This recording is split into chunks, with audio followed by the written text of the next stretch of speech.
मध्य प्रदेशातून आणलेल्या ऊसतोड कामगारांचा त्यांच्या मजुरीचे 2,60,000 रुपये ठेकेदाराने न दिल्याने कडाक्याच्या थंडीतही ही मध्य प्रदेशमधील जवळपास 80 महिला व पुरुषांनी सातारा जिल्हाधिकारी कार्यालयासमोर ठिय्या दिला होता।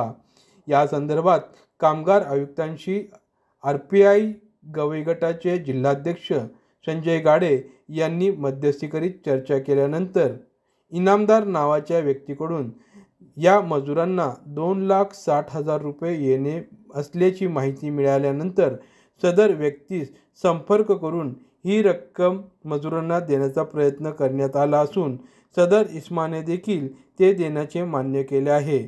मात्र जर ही रक्कम देण्यास टाळाटाळ झाल्यास RPI गवई गट रस्त्यावर उतरेल असा इशारा यावेळी संजय गाडे यांनी दिला। सप्रेम जय भीम, जय शिवराय, जय भारत, जय संविधान।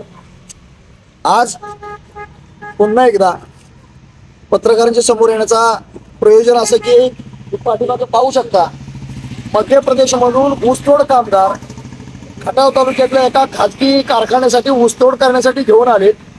त्यानंतर या लोकांनी कामाचे पैसे मागितले, पण कंपनी व्यवस्थापनाने कंपनीचा मालक जो अभिजित इनामदार आहे त्याच्या व्यवस्थापनाने या लोकांना लाथाबुक्क्यांनी, दांडक्यांनी, महिला पुरुषांना मारहाण करून गलिच्छ भाषेत शिवीगाळ केली आणि यांना तिथून हाकलून दिलं।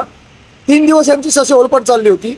ही ससे ओलपट काल सातारा जिल्हाधिकारी कार्यालयापाशी आल्यानंतर जिल्ह्याचे कर्तव्यदक्ष पत्रकारांनी या गोष्टीची कल्पना मला दिली आणि त्यानंतर या लोकांना घेऊन RDC साहेब, गराणे साहेबांची बैठक झाली। त्याच्यानंतर कामगार उपायुक्त आपले बिस्ले साहेब यांच्याशी बैठक झाली।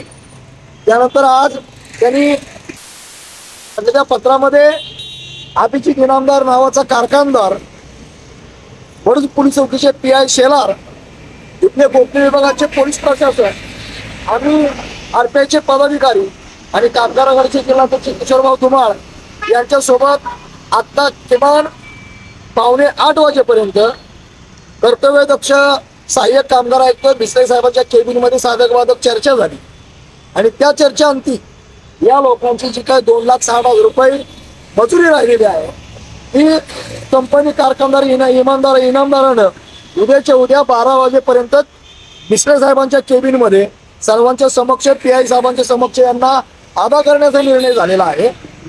तदनंतर या लोकांना जी गंभीर मारहाण झालेली, महिला वर्गाची छेडछाड झालेली, महिलांना गलिच्छ भाषेत शिवीगाळ झालेली आहे, याबाबत वडूज पोलीस चौकीचे पोलीस निरीक्षक शेलार साहेबांनी स्पष्ट सांगितले या लोकांना माझ्याकडे घेऊन या, केला जाईल।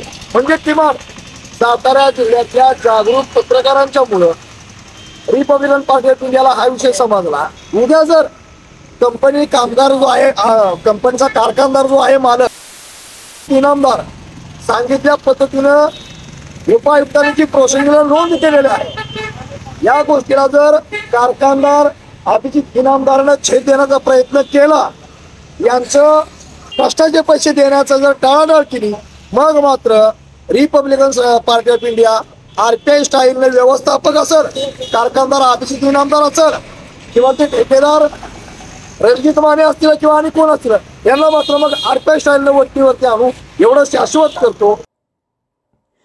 त्याचबरोबर सातारा जिल्हा पोलीस प्रमुखांनीही सदर ऊसतोड कामगारांनी तक्रार दिल्यास कडक कारवाई करू असा इशारा दिला आहे। VM news Marathi, Satara. त्या प्रकरणामध्ये त्यांच्यासोबत चर्चा झाली होती। तर याच्यामध्ये असं प्रकरण आहे की काही कामगार ते बाहेरून आलेले होते, त्यांचा एक कॉन्ट्रॅक्टर होता, त्यांनी काही पैसे त्यांना देण्याचं आश्वासन दिलं होतं, परंतु काही पैसे दिले आणि बाकीचे पैसे न देता तो तिथून निघून गेलेला आहे। याच्यामध्ये जेव्हा त्या लोकांना तक्रार द्यायला आपण सांगितलं पोलीस स्टेशनमध्ये आल्यानंतर, तर त्या ऊसतोड कामगारांनी तक्रार द्यास नकार दिला। त्यांचं म्हणणं की आमचे पैसे आम्हाला परत करावे। फक्त त्याच्यामध्ये थोडासा दिवाणी स्वरूपाचा इश्यू असल्यामुळे क्लिअर कट त्याच्यामध्ये गुन्हा दाखल करायला अडचण आहे। तरी पण आम्ही प्रभारी वडूस यांना सूचना दिलेली आहे की आपण याच्यामध्ये कसा आपण या लोकांना मदत करता येईल, कायद्याच्या चौकटीत राहून ते मदत करण्याचा आपण प्रयत्न करा। त्यांचं म्हणणं असं होतं की आजपर्यंत आम्ही किती